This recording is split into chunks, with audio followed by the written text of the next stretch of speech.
చేస్తారు, ఈ లోకంలో ఉన్నారు అబద్ధాలు ఆడతారు, ఈ లోకంలో ఉన్నారు విచ్చలవిడిగా బ్రతుకుతారు. ఎందుకో they don't have holy spirit.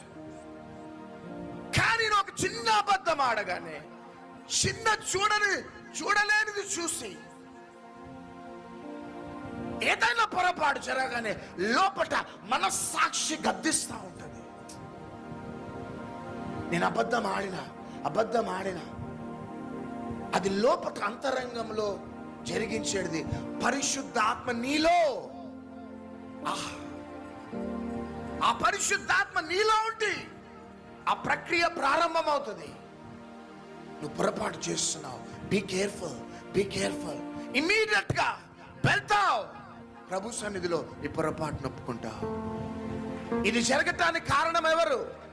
చేపైకైతే చెప్పండి, పరిశుద్ధాత్మ.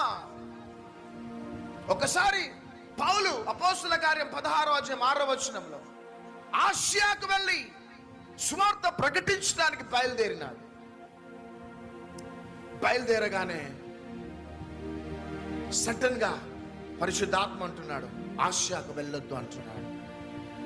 ఆగిపోయినాడు పౌలు. రాత్రి దర్శనంలో మాసిదోనియా నుంచి ఒక వ్యక్తి వచ్చి, నీవు మాసిదోనియాకు రావాలా? చప్పట్లు కొట్టాలా? ఎప్పుడైతే ఆ దర్శనం చూసినాడు, యూటర్న్ తీసుకున్నాడు, మాసిదోనియాకు వెళ్ళినాడు. లూదియా రక్షింపబడ్డది, చిన్నది రక్షింపబడ్డది, జైలర్ రక్షింపబడ్డాడు. ఆ మాసిదోనియాలో ఒక రివైవల్ స్టార్ట్ అయింది. చేతుల పైకెత్తి చప్పట్లు కొడదాం.